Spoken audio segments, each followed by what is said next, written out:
से बीजेपी को एनडीए को बढ़त करते दिखाई, साउथ में भी बीजेपी।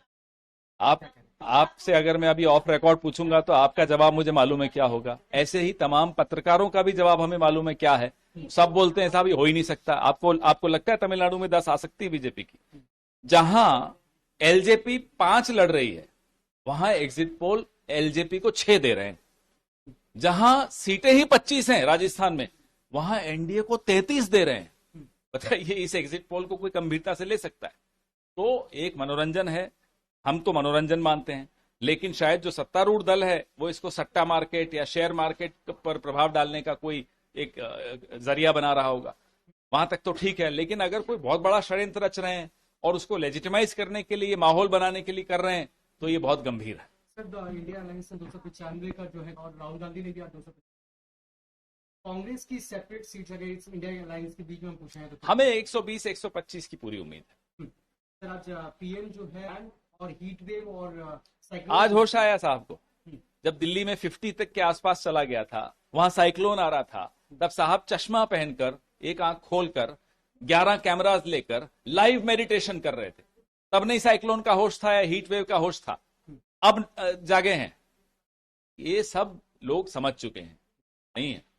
चुनाव का बढ़ते नंबर 295। देखिए, राजनीतिक विवशताओं के कारण शायद से राहुल गांधी जी को एक सिलेक्टिव मेमोरी लॉस हो रहा है, क्योंकि तेलंगाना असेंबली इलेक्शंस के जब एग्जिट पोल्स आए थे तब उनके इस वक्त के चीफ मिनिस्टर और उस वक्त सीएम डेजिग्नेट ने हर टीवी चैनल में आकर इंटरव्यू दिया था और कहा था कि हमारी पार्टी एग्जिट पोल्स को देखकर बहुत ज्यादा एक्साइटेड है और हम अपने कार्यकर्ताओं को कहेंगे कि पोलिंग बूथ पे प्रेजेंट रहें, क्योंकि उस वक्त हर exit poll including our exit poll ये कह रहा था कि कांग्रेस पार्टी जो है वो तेलंगाना के अंदर सरकार बनाएगी।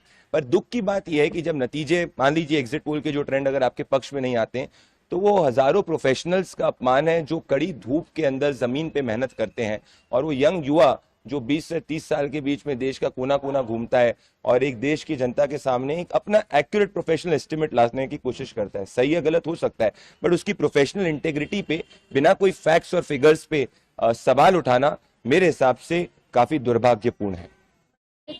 जब 2019 का चुनाव हुआ था तब 2019 में प्री पोल में हमने कहा था कि 300 प्लस जो है वो एनडीए क्रॉस करेगी। ऐसी स्थिति के अंदर उस वक्त भी 3 महीने तक हमको गालियां पड़ी थी, पर वो एग्जिट पोल के नतीजे मई में फिर सही साबित हुए थे। हम लोग ने पिछले कई महीनों में करीबन 70 से ज्यादा डेटा रिसर्चर्स ने ग्राउंड पे मेहनत करके, और मैं खुद 15 स्टेट्स ट्रैवल करके मैंने इस जमीन पे पाया है कि जो देश की जनता इस वक्त तीसरी बार प्रधानमंत्री नरेंद्र मोदी को मैंडेट देना चाहती है। तो ये मेरी प्रोफेशनल डिसऑनेस्टी होगी कि मैं इसको नहीं बताऊं। और अगर आप पास्ट ट्रैक रिकॉर्ड उठा के देखेंगे, जब पंजाब में हमको लगा था आम आदमी पार्टी सरकार बन रही है, हमने बोला आम आदमी पार्टी बना रही है। जब तेलंगाना में कांग्रेस बन रही है तो हमने बोला कांग्रेस बना रही है। बट इस वक्त अगर देश की जनता प्रधानमंत्री नरेंद्र मोदी को बड़ी मैंडेट हमारे ग्राउंड असेसमेंट के हिसाब से देना चाहती है, तो हम फेक न्यूट्रलिटी के दौर के अंदर, पॉलिटिकल न्यूट्रलिटी के दौर के अंदर हम प्रोफेशनल डिसऑनेस्टी नहीं कर सकते। तो जो हमने जमीन पे देखा वही हमने, जैसे पिछले 40 चुनाव के अंदर हमने देखा था, उसी तरीके से भी हमने पाया। देखिए, एग्जिट पोल तो अलग बात है, पोल तो लोग हैं, 4 तारीख को इंतजार करेंगे, अब सामने आ जाएगा। लेकिन हरियाणा का भी 6-4 का जो है वो दिखाया है। हरियाणा हो चाहे कोई हो, 4 तारीख की इंतजार करो। असेंबली को जो लोग फैसला करेंगे वो मंजूर हमारा। इससे भी चुकाने वाले आगे आ सकते हैं, इससे भी चुकाने वाला डिसीजन आ सकता है। वो तो लोगों की उनमें पेटियां बंद है, लोगों ने जो जन भावना है उसके अनुसार वोट दिए होंगे, बहुमत जिसका होगा।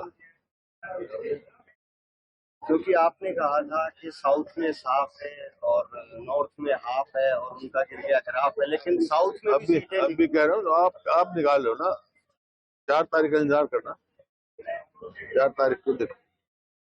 और एक बार फिर कल मुख्यमंत्री नायब सैनी यहाँ पर थे और जब उनसे सवाल किया गया, एक बार फिर से वो अधिकारियों को लेकर काफी सख्त नजर आ रहे हैं। बौखलाहट की भाषा है और इसका उन्होंने हार स्वीकार कर ली है।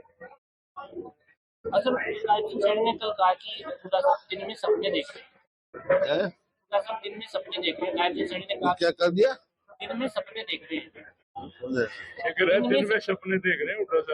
वो देख रहे हैं, वो देख रहे हैं। मैं तो कभी देखा नहीं, मैं तो राजनीति में पैदा हुआ हूँ, समझे ना।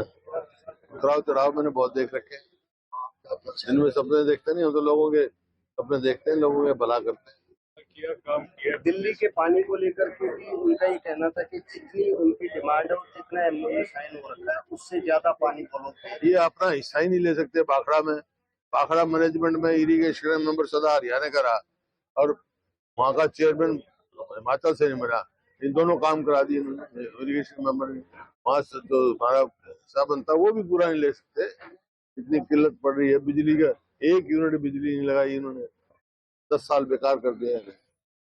और जब सुप्रीम कोर्ट ने फैसला कर रखा है SYL के बारे में हरियाणा के हिस्से में, इसको नहीं इम्प्लीमेंट कराते। बीजेपी की सरकार यहाँ पे भी और दिल्ली में भी। अब विधानसभा चुनाव होने वाले हैं सर, संगठनात्मक रूप से कांग्रेस की क्या स्ट्रेटेजी रहेगी, क्योंकि बहुत से लोग इंतजार कर रहे थे कि संगठन एक बार फिर से बढ़िया तरीके से तैयार हो, तो पद नहीं बने। हमारा संगठन तो लोग हैं भाई, तो हम तो घर घर तक पहुंचे हुए हमारी पार्टी से। तो जो संगठन बनना था घर तक बन जाएगा, लेकिन संगठन का तो यही होता है ना, घर घर तक पहुंचे। हम तो ऑलरेडी घर घर तक पहुंचे हुए हैं। वो लोग भी पन्ना पन्ना तक पहुंचे, उन्हें तो पन्ने तो पट गए।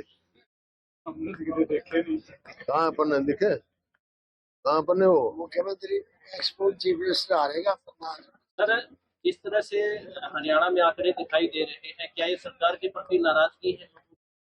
और कोई राजी है? हर वर्ग से विमुख हो चुका है। किया क्या 10 साल में इन्होंने? एक इंच रेलवे लाइन लगाई नहीं, एक बिजली की यूनिट बनाई नहीं, 2 लाख नौकरी खाली है। युवाओं के साथ जो है उनके भविष्य के साथ खिलवाड़ हो रही है। कल ही तो हाईकोर्ट ने फैसला किया है